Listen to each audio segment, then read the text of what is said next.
sa tunay na mga issue sa lipunan. Kaya kailangan nating pag-usapan ng mga issue na nakakaapekto sa bawat Pilipino. Hindi lamang po ito impeachment. Sa totoo lang, wala tayong pakinabang dito sa punyetang impeachment na to. That's the truth. Wala ho tayong pakinabang o mapapala, hindi ho tayo mabubusog, hindi ho mababayaran ng mga bills natin, o di kaya madadagdagan ng ating kita through this impeachment. Yan ang totoo. Yan.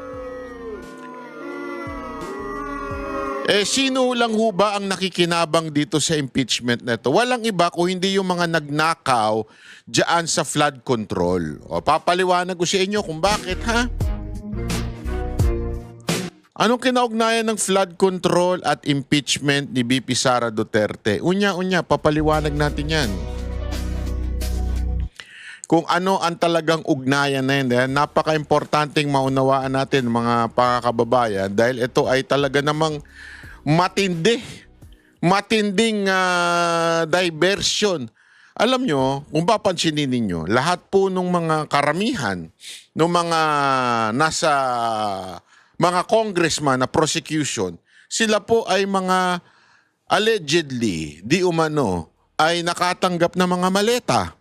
At yan po ang nagsabi po niya na walang iba ko hindi po ang mga dating security ni Zaldico. Alam naman po natin, ladies and gentlemen, na si Zaldico ang naging di umanong kolektor daw nung panahon na kailangan ng pera, hindi lamang po nanggagaling sa flood control, kung saan-saan nanggagaling. Mamaya papaliwanag din po natin yan, ha? Kaya itong mga to, meron talagang kinaugnayan sa isa't isa. Hindi pwede nating ito'y makaligtaan. Ha? O di kaya ay ibaliwala dahil lamang po may nangyayaring impeachment. Sa totoo lang, eto bibigyan ko kayo ng example. Di ba yung sa pangyayari patungkol po dito sa hirit po ni Matibag, di ba? Yung hirit ni Matibag na kesyo iniimbestigahan etong 2019 SEA Games. Yeah? Kung iisipin nyo na mabuti, iisipin nyo, talagang wow! Anti-corruption yung animal na yun. Anti-corruption?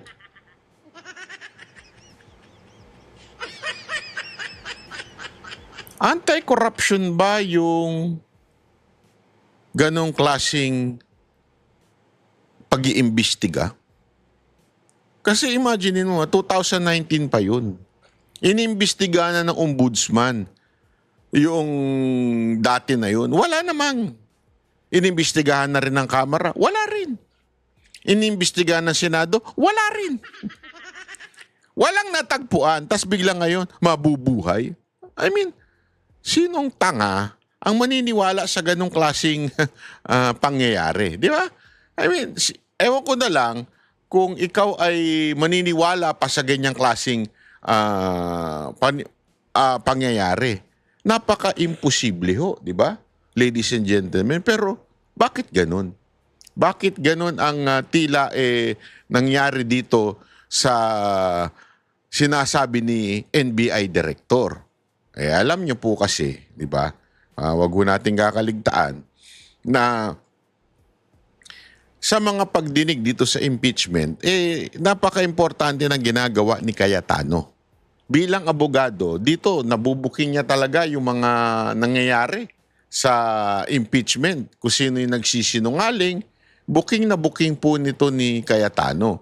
Kaya itong si Matibag, ewan ko kung napag-utusan o baka naman dahil natatakot lang din humarap bilang witness, kaya nagwa-warning siya. Wag mo kong gagalawin, wag mo kong pakikialaman, wag mo kong babanatan, wag mo kong pagdududahan, or itutuloy ko ito. Parang ganun ang nangyayari, di ba? Tapos ngayon, keso sinasabi pa na absuelto pa daw yung isa doon, si Vince Dizon, which is, sandali, paano naging absuelto siya Pero si Cayetano, hindi ko sinasabing guilty si Vince Dizon dito Pero napaka-obvious Si Vince Dizon, inabsuelto kaagad kahit siya ang merong kinalaman pagdating sa procurement. Si Cayetano, walang kinalaman pagdating sa mga procurement. Bakit biglang si Cayetano pa ang guilty, kuno, at si Vince Dizon pa ang absuelto? O ito, panoorin po natin itong importante ito O, pasok. Itinanggi ng Malacanang na pananakot ang pag-iimbestiga ng NBI sa mga ginastos ng Pilipinas noong 2019 Southeast Asian Games o SEA Games. Tugon ito ng palasyo sa sinabi ni Senator Alan Peter Cayetano na pananakot ang investigasyon sa gitna ng impeachment trial ni Vice President Sara Duterte. Sabi ng Malacanang, dati na itong issue kaya hindi panggigipit ang investigasyon. Kabilang sa sinisilip ng NBI ang 10 bilyong pisong sports center sa New Clark City na hindi naman umano dumaan sa bidding, pinondohan ng insertion sa budget at hindi pa liquidated lahat. Giit ni Cayetano na nooy chairman ng Philippine Sea Games Organizing Committee, wala siyang kinalaman sa pagpapatayo nito dahil ang namahala ay ang nooy President at CEO ng Basis Conversion and Development Authority na si Vince Dizon. Sabi ng palasyo, naimbestigahan noon si Dizon at napawalang sala. Pero sabi ng palasyo, tinan mo inabsuelto kaagad.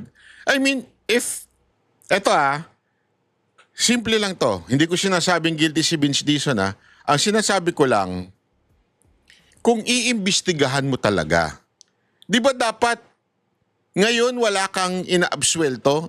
Kung talagang seryoso yung pag-iimbestiga, dapat alamin mo lahat. Bakit biglang ang inaalam mo lang, yung kay Cayetano, talagang selective.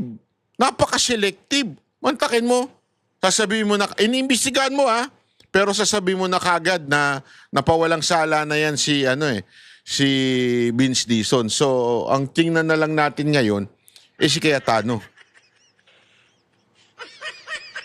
Tapos sasabihin mo, hindi ka namumulitika. Animal ka. Napaka-animal mo talaga. Diba? Ito, tuloy natin. Cayetano, hindi raw naimbestigahan. Kinumpirma ng ombudsman na na-dismiss noong 2021 ang kasong isinampa noon kay Dizon dahil sa kakulangan ng ebidensya.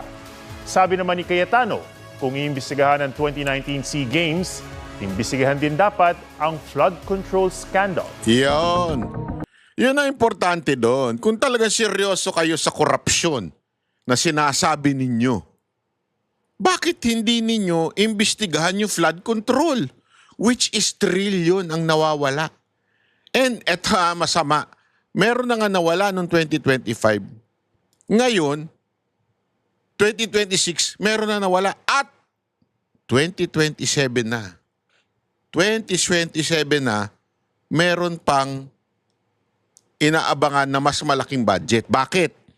Remember, election is 2028. Kampanya na yan. Last quarter. Simula na yan. Kasi remember, ang first week ng 2028, ayan na yan. Bakbaka na talaga yan.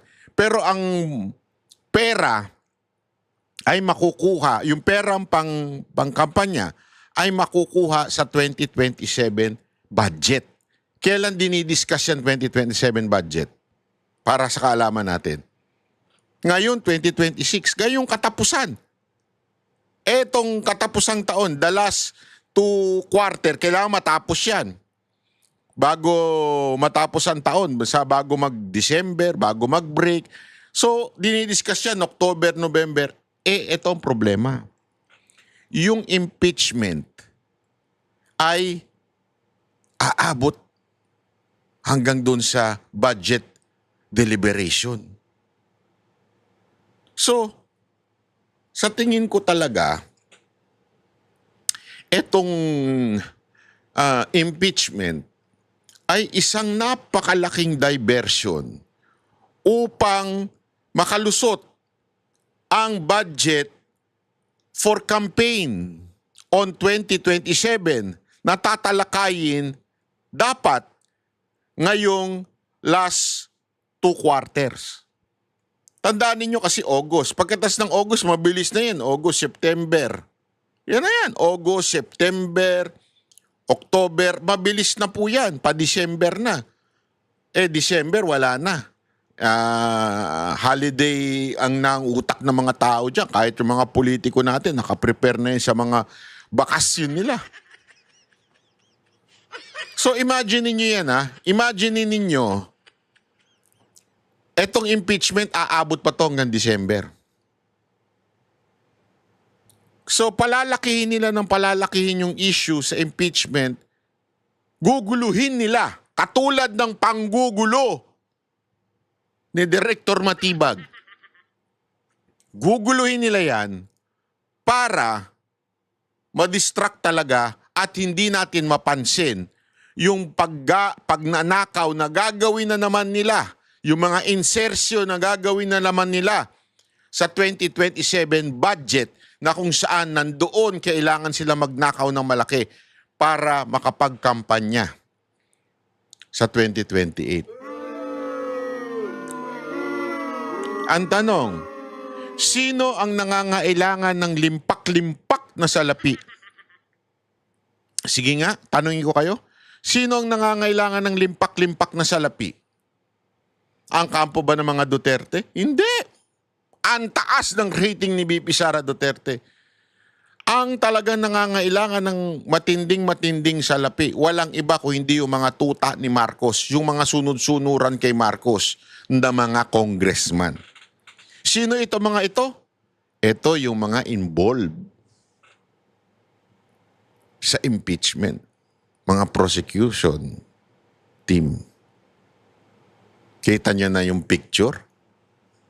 Dito makikita mo talaga, kaya naman pala salsal na salsal sila. At kakuntsaba nila dyan yung mga pokpok na bayarang media. Yung mga page 3 media ang kasangkot dyan. Kasi sila yung nagsasalsal ng kwento. Sila yung nagpapalaki ng kwento. Sila yung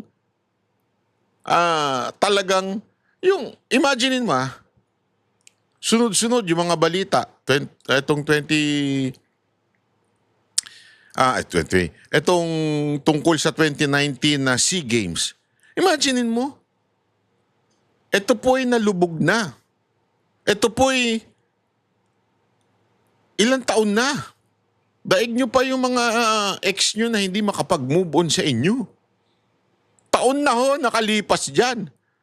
Inimbestiga na lahat yan. Senado, Ombudsman, Congress, lahat inimbestigahan na yan.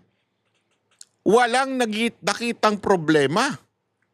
At ang matindi pa nga dyan, mga kababayan, ladies and gentlemen, eto paliwanag ni Cayetano na napaka-importanting maunawaan natin. Uulitin natin yung paliwanag ni Cayetano kasi tinanong ko din ito. Kasi remember, kung maaalala nyo nun, ginamit ito Binatikos ito. At di ba nagsimula yan sa Kikiam? Bakit sa Kikiam? Ang target kasi nun si Cayetano kasi yung sagot ni Cayetano ay hindi yung venue. Hindi yung kung hindi yung pag-organize lang ng SEA Games. Yun lang sa kanya. Kaya nga yung Kikiam kasi pagkain yun ng mga atleta na napatunayan na hindi naman pala Kikiam. Di ba? So, ito yung issue nun. Napatunayang wala din naman palang kwenta. Pakinggan natin ito ulitin natin to. Ay, hindi, sorry. Ay, pangit naman ng putak. Sorry naman, siyempre. Pakinggan natin. Iparinig na lang natin. Kayo na po ang mag-analyze. Pakinggan po natin. Banat. Go ahead if you want to investigate. But I just want to put on record, mukhang misfire. Bakit? Yung sinasabi niyang infrastructure na walang bidding, first of all, the procurement law has many modes of procurement. So don't make it appear sa public na just because walang bidding, may anomalya na to. Okay. Secondly, bakit ko sinabing misfire? Hindi po sa, I'm referring Bakit misfire? Ano ibig sabihin ng misfire? Ibig sabihin, sablay. Ibig sabihin ng misfire, yung pinutok mo, di ba? Yung target. Kesa napunta dun sa target mo, napunta doon sa puno. Sablay. Ganon yung ginawa ni Matibag. Naturingan ka pa namang NBI, sablay ka pumutok.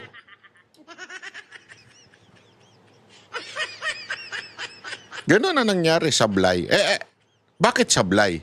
'Di ba? One, yung sinasabi niyang meron daw issue sa procurement kasi wala daw bidding. Kaya wala pong bid. Hindi kasi lahat ng procurement may bidding. Papaliwanag po natin yan. May mga emergency situation na hindi binibid. Kasi nga emergency. Pag binibid mo, tatagal yan. Pag emergency, halimbawa itong SEA Games, emergency to, mabilisan na kailangan ma-approvean. Kaya nga kung papansinin ninyo, kanino binigay ni Tatay Digong yung responsibility ng SEA Games? Di ba kay Cayetano? Kasi may tiwala siya. At take note, wala sa kanyang dadaang pera, ang pera at ang bidding nasa BCDA. Kasi yung BCDA, sila yung parang in charge noong venue, lugar, nasa ilalim nila. Yung BCDA, yung base nasa yung Clark, nasa BCDA yan, nasa ilalim. Ibig sabihin, jurisdiction na ng BCDA yan. Parang ganito. Ikaw, nagkaroon ka ng liga. Alam mo yung liga sa basketball, di ba? Yung mga liga-liga. Ikaw yung organizer. Pero hindi ikaw ang may-ari ng court. Ang may-ari ng court yung barangay. Halimbawa, itong barangay Poblasyon. Nasa Sela, Poblasyon. Itong barangay Poblasyon, sila lang yung in charge doon sa venue, sa mga kailangan doon. Pero ang organizer, halimbawa, Banateros, nag-organize ng liga.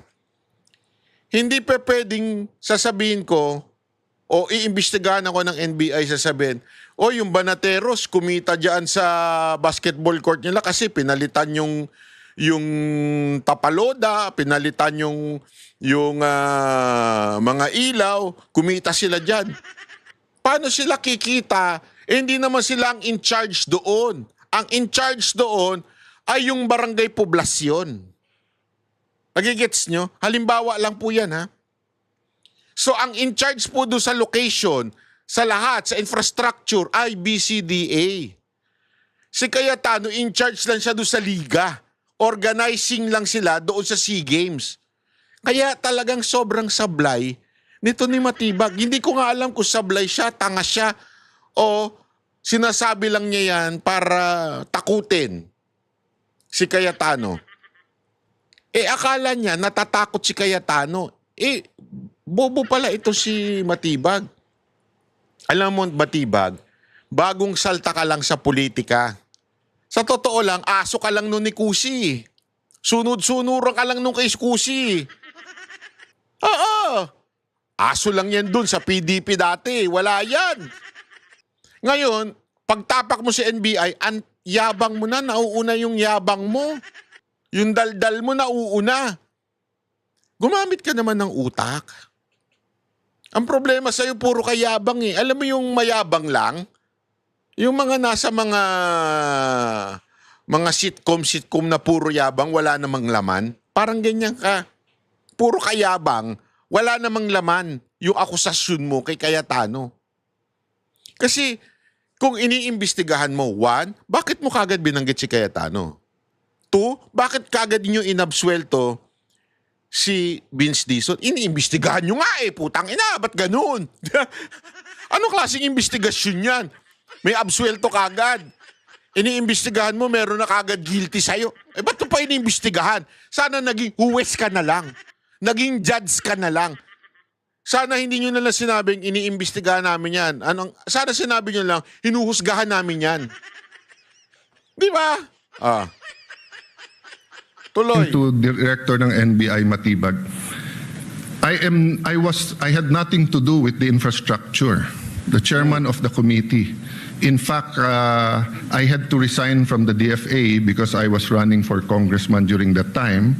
So dun sa sinasabi ni Director Matibag na may congressional insertion to fund it, it's definitely not me, because how could a non-member of the Senate or non-member of the House insert anything? Okay. Dun sa sinasabi niyang infrastructure, it was done by the BCDA. The chairman of the BCDA is one of the closest advisors of the president now. The president of the BCDA is one of the closest advisors and is a secretary now. And he said medyo kaduda tong kumpanya na nanalo walang bidding. If I'm not mistaken, it's the same company who's making the City Hall of Pasig. Ha? Nako. So, I mean, if they want to investigate, go ahead. But by mentioning the organizing committee of the SEA Games, ako po chairman nun.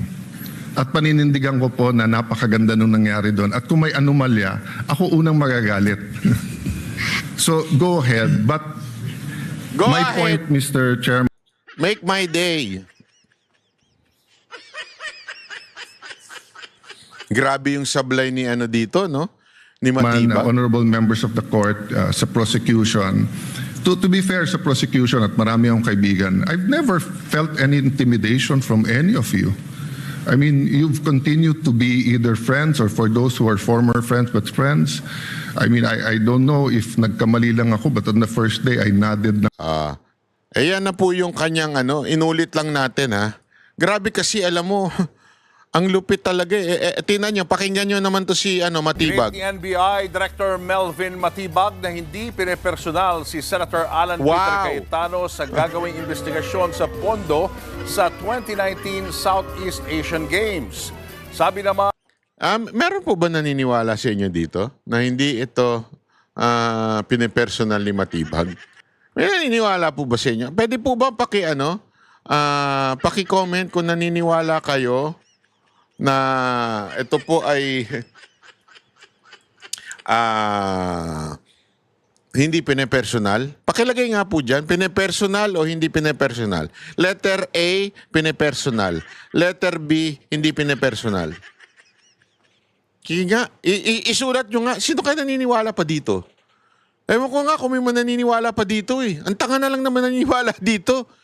Sobrang tanga ng naniniwala dito. ng senador, may gagawin din siyang investigasyon pero tungkol naman sa flood control.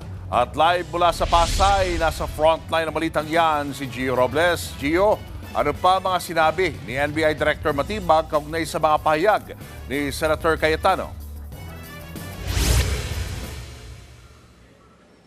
Julius haharap na bilang testigo o huling testigo sa Article 4 ng impeachment trial ni Vice President Sara Duterte si NBI Director Melvin Matibag kaugnay ng investigasyon sa mga naging pahayag ng bise laban kina Pangulong Bongbong Marcos, First Lady Liza Araneta Marcos at dating House Speaker Martin Romualdez. Sinagot naman ni Matibag ang buwelta ni Senator Alan Peter Cayetano na panggigipit lang umano ang investigasyon sa 2019 SEA Games. Kung wala kang kasalanan, bakit ka matatakot? Parang Nanindigan si NBI Gago, sino nagsabi sa'yo natatakot si Cayetano? Ang gago rin ito, no? Ang sinabi ni Cayetano, hindi mo ako kayang takutin. Anong natatakot? Ang layo naman nun. Inamin ba ni Cayetano na natatakot siya? Natatakot ako kay Matibag. Ang sabi niya nga kung dati sinubukan mo kaming tibagin, ngayon hindi mo pa rin kami matitibag.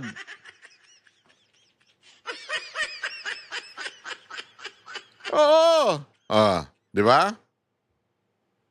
Director Melvin Matibag na walang dapat ikatakot si Senator Alan Peter Cayetano sa investigasyon ng NBI sa pondo ng 2019 Southeast Asian Games.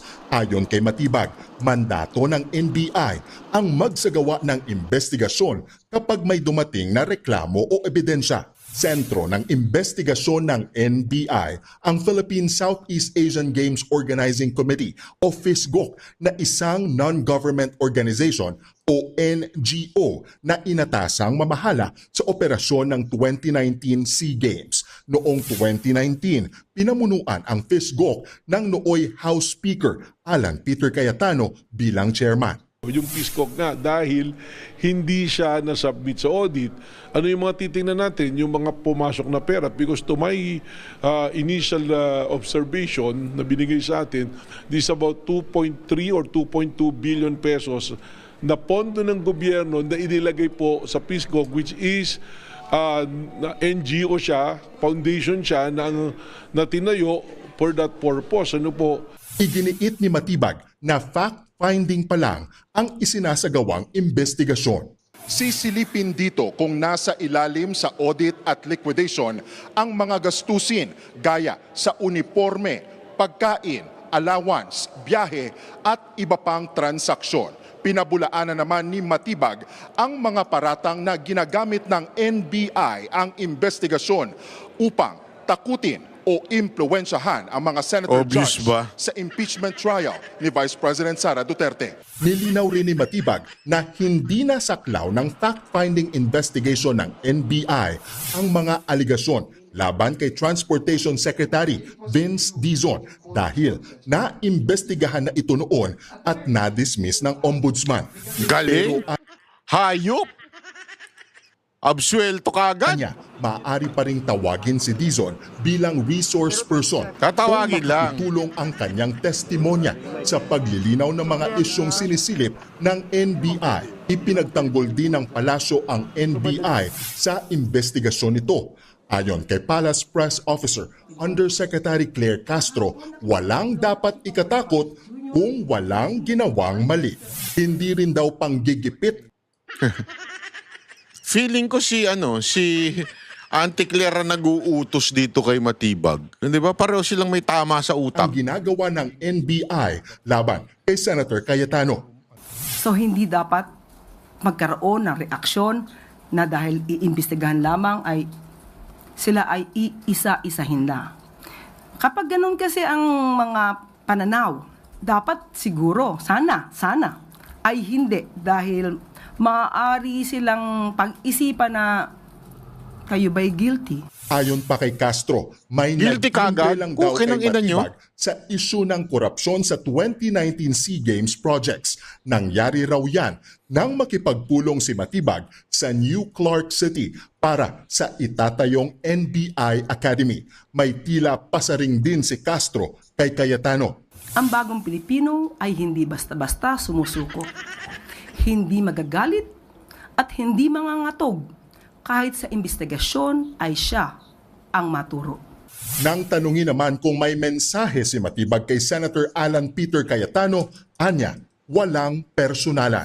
Wala naman, pero katulad niya na palagi nagdadasal ay ipinagdadasal ko rin siya. At wala naman tayong balak na siya ay personalin o anuman. Sagot naman ni Senator Cayetano, magsasagawa rin siya ng investigasyon pero kaugnay naman sa flood control scandal. Yun.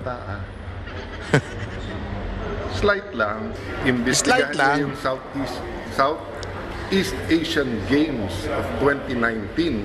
Tapos, ako naman, 10 ng aming mga kasama na ngayon ay nasa minority, imbestigahan naman namin ang flood control.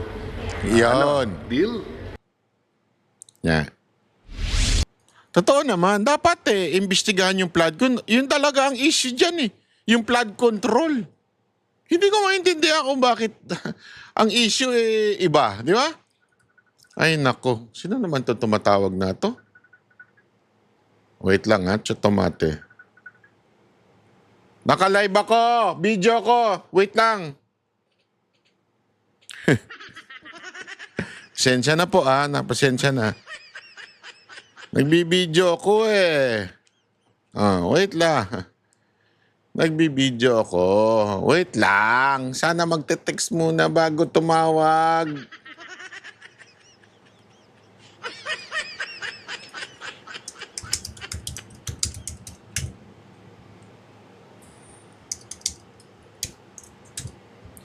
Anyway, ito na. Tuloy na natin. Ito pa. Ito. Kasi alam mo, isa sa mga issue ngayon ay pag-usapan natin itong aside from dyan ay yung tax record. Pakinggan natin ito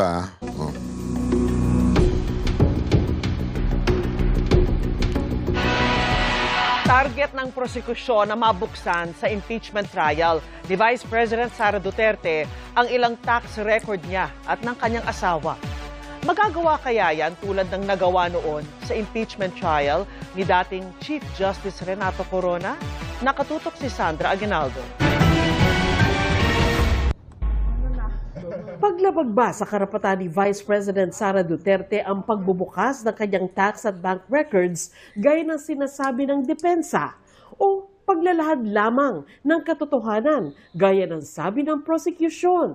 Dahil ako po ay nagsimula magtrabaho. Mainit na rin itong pinagdebatihan sa isa ring impeachment trial noong taong 2012 laban kay nooy Supreme Court Chief Justice Renato Corona. Kinuwestiyon noon kung tama ang kanyang idineklarang yaman, kaya pumirma siya sa waiver para mabuksan ang kanyang mga bank account. Ito po, pirmado ko na po. Pero meron siyang kondisyon.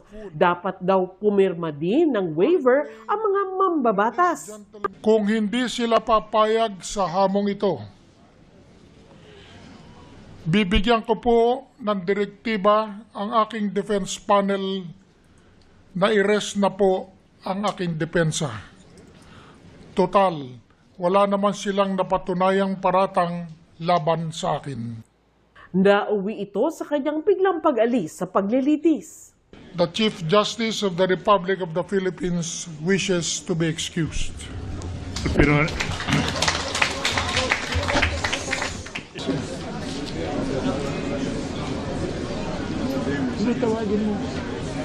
Counsel for the defense, will you kindly Yes, Your Honor. advise your client to return to the witness stand? I respect him as a Chief Justice, but this court must be respected.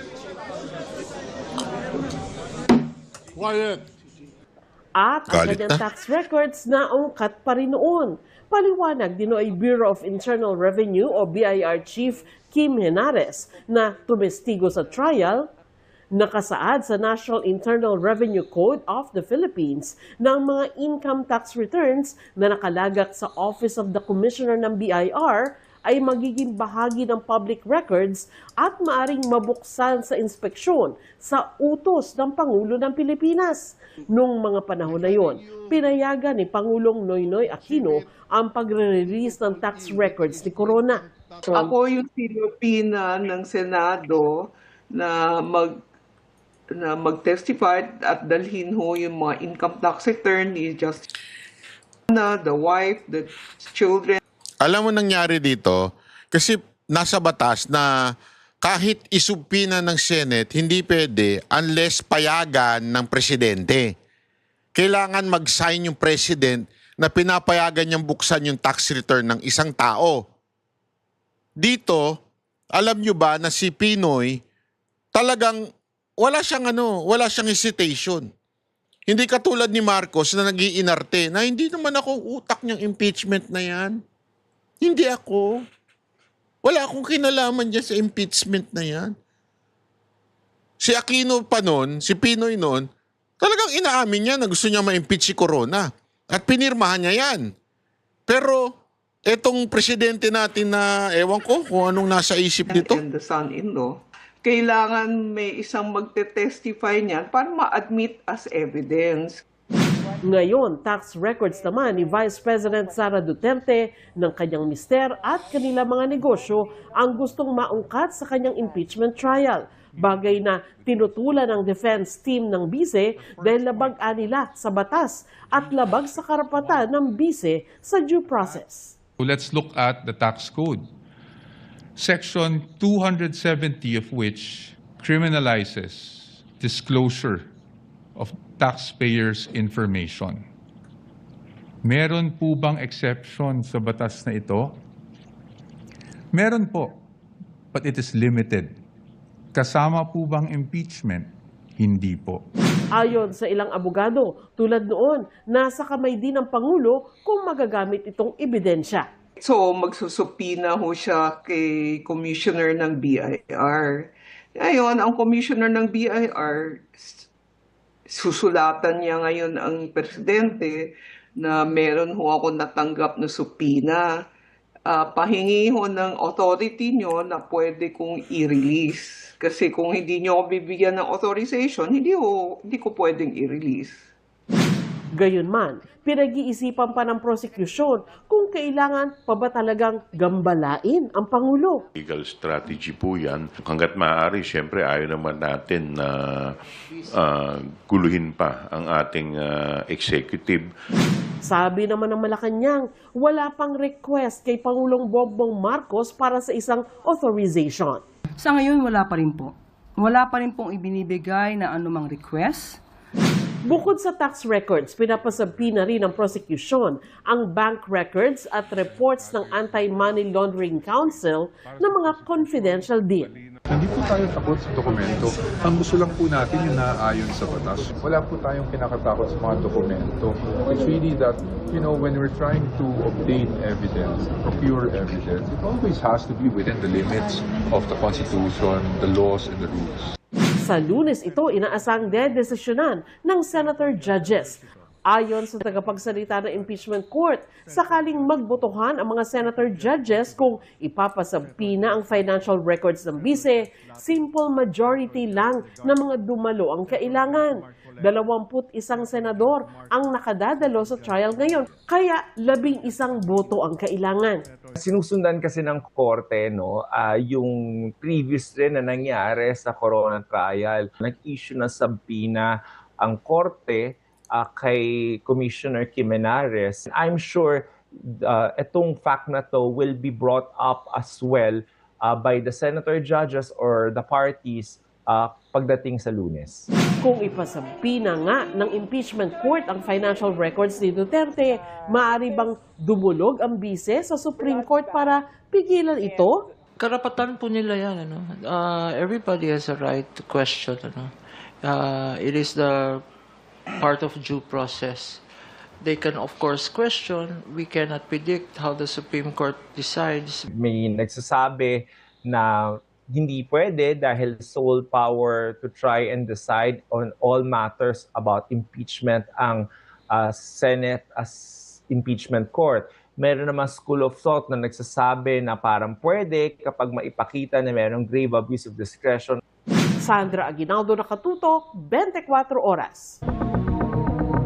Ayan, ayan, ang ganda. Eto, mga kababayan, simpleng-simple lang. Sana, magsalita na etong Marcos na ito. Ano, gusto mo ba talagang buksan? Tapos ang usapan. Para malaman ng tao na ikaw ang punot dulo nitong impeachment. Ang ginagawa kasi nito ni Marcos, naglilinis, naguhugas kamay siya na ayaw niyang sabihin na siya ang pasimuno nito, pero ikaw talaga. Ang problema kasi, alam mo kung bakit? Dito, ayaw niyang aminin kasi madedetermine ng taong bayan through the defense na the reason why gusto mo ma-impeach si BP Sara Duterte kasi kinikriticize ka ni BP Sara Duterte. Kaya dito tinatrap si Marcos Trap siya dito Pag pinirmahan niya yung pagbubukas ng BIR ni BP Sara Duterte, para na rin niya sinabi, oo, ako ang may pasimuno niyan. Paano ngayon? Anong implication nito? Ang implication nito, simpleng-simple lang. Dahil si BP Sara Duterte at ang mga Duterte ay kinikriticize ka, kaya mo gustong impeach si BP Sara Duterte. At si BP Sara Duterte ang pinaka-contender sa 2028 at ikaw wala. Wala kang batang matino na lalaban kay BP Sara Duterte, kaya gusto mong patanggal. So, to be able to understand the crime, kailangan mo ng witness. Witness tuloy. ng motive. Ito, mai-establish yung motive na gustong patalsikin lang ni Marcos. Yun, si Pangulong BP Sara Duterte. Alam mo, meron tayong pag-uusapan, ha? Pero uminom muna tayo. Ito, matindi ito. Napakalupit ito. Panoorin muna natin bago ako magpaliwanag. Ang tawag dyan ni Heraclitus ay 2,000 years ago. Sabi niya ay, character is destiny. Mukhang yun yung kanilang character eh. Dati pa naman ganyan si Alan Peter, no? Nag-enjoy siyang pakinggan yung kanyang sarili. Hindi ganun karami yung ganun eh. Yeah. Tapos, ang problema na wala si Marcoleta, wala siyang katagti. Sorry. Hindi yan. Mali. Bakit ganun? Mali yun na-download ko. Yung pangit kasi nito eh. Kaya tuloy mali-mali na-download ko. Pagpasensya nyo na, mabilis lang naman ito.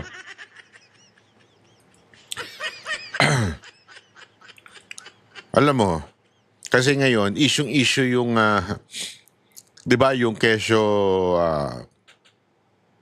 sinabi ni Robin na komunista siya. Ipapaliwanag ko sa inyo kung ano ibig sabihin nito. Kasi, alam mo, kahit ako nung una, hindi ko maintindihan yung sinasabi ni Robin na komunista siya. Alam mo, minsan kasi, pag malalim kang tao, malalim na tao kasi ito si ano eh. Si Robin, pag nakausap nyo, napakalalim na tao nito. Sa sobrang lalim na tao nito, para rin ito si Baste. Alam yung kasaysayan. Alam nila yung kasaysayan ng mga merong pinaguhugutan. Minsan, pag tanga ka, totoo naman pag tanga ka, iniisip mo, nakakatawa si Robin kung ano-ano sinasabi. Pag tanga ka, ganun ka eh. Wait lang. Kahit nagpapahinga na, retired na si Angel Locsin, hindi niya naiwasan na mag-comment. Yes. Robin Hood. Alas 3 ng umaga. Ako naman, pinapanood ko si Robin, munti ko lang hindi kayanin eh. Nagsimula siya sa Romanov, tapos nag-end siya sa komunista siya. Tanga ka kasi. Hindi ko, nahirapan ako i-connect. No? Mula sa tao. Ganito katanga tong taon to. Nahirapan daw siyang i-connect. Ako magko-connect ha? Ako magko-connect. Relax ka lang. Mahina ka kasi. Patay ni Bongbong. Mula doon sa, lagi kong binabanggit, nagsimula yung Romanov kay Baste eh. Doon sa rally sa Davao noong January 2024. Nagulat ako na meron pa yung Romanov Project. Laban sa mga Duterte. Sa kanila nagsimula yun eh. Kuha nila yun eh. Threat sa mga Marcoses. Sabi ni Alan Peter, warning lang daw. Meron daw difference ang warning at saka ang threat. No? Katulad ng sinabi rin ni Alan Peter na yung threat ay threat lang talaga kung na-consummate yung... Eto. Una-una ito. Sabi niya, hindi daw niya makonek yung Romanov doon sa komunista. Ganito, tapos pinagtawanan niya pa. Yung mga anchor naman, tumawa pa. Pare-paro talagang tanga ito mga ito eh. Hindi, isipin mo parang ganito yan eh. May isang nagpunta sa sabungan, may daladalang bibe. At yun ang ginamit niya kasi mas malaki daw yung bibe niya kaysa dun sa manok. Lalabang ko to. Mas malaki to, hindi to mapapatay. Tanga na nga yung nagdala ng bibe. Alam mo pa nangyari? May tumaya pa dun sa bibe. Parang yung mga angkor. Tanga na nga yung komento nung kanilang ini-interview, tumawa pa sila. Kunwari naintindihan nila. Hindi nila maintindihan kung ano yung Romanov na yan. Ganito yan ha. Ipapaliwanag ko lang sa inyo. Itong Romanov na to, ito yung royal family na namumuno sa Russia noon ng 300 years. Okay? Ngayon, ang kanilang huling pinuno, si Nicholas II. Hindi si third, si Nicholas II. Okay? Ngayon, nagkaroon ng pag-aaklas. Hulaan ninyo kung sino nag-aklas. Ha? Mga komunista. Nakulong ngayon itong pamilya. Yung si Nicholas II, yung asawa niya, at 5 pa niyang anak na kulong. Nung pagkakulong na yun, dinala sa basement nung mga komunista na yon. Dinala sila sa basement. Pagdala sa basement, pinatay sila. Kunwari lang i-interviewin pero pinatay sila. Okay? So sa pamumuno yan ni Vladimir Lenin. Oh, yung hindi si Lenin, ha? Sa pamumuno nung Bolshevik communist. So nilipat nung sa bahay at inilagay sa ilalim at pinatay. So ano nangyari? Ito kasing Romanov o yung family o itong si Nicolas II. Okay? Yung pamilya na namumuno nun, lumalaban sa mga komunista.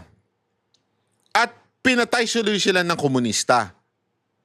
Yun yung sinasabi ni Baste. Ang hindi ko maintindihan, anong hindi niya maintindihan ng connect down ng komunista dito sa Romanov? Taka ka ba?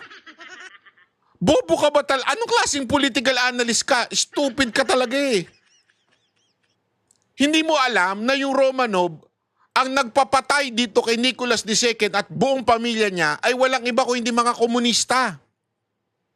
So yan yung sinasabi ni Baste, yung konteksto ng speech ni Baste noon, na ngayon nakikipagkuntsabahan ka sa mga komunista diyan sa kamera pero one day sila ang papatay sa'yo. Maybe literally or figuratively. O figure of speech. Ibig sabihin, ganito yan. Ang kinakampihan mo ngayon at ginagamit mo para usigin, ito yung konteksto ng sinabi ni Baste eh. Kasi tanga nga ito, walang alam. Sinasabi, nakipagkuntsabahan si Marcos sa mga komunista. Ginamit niya yung mga makakaliwa upang i-impeach si BP Sara. Remember, the impeachment start with this left communist in the Senate, the Congress. So sila ang ginamit ni Romualdez, ni Marcos upang ma-impeach si BP Sara Duterte. Ngayon, pag na-impeach si BP Sara Duterte, baka ma-Romanov operation ka. Ano yun? Yung Romanov operation na yun, baka patayin ka ng mga komunistang kinampihan mo. Maybe hindi literal na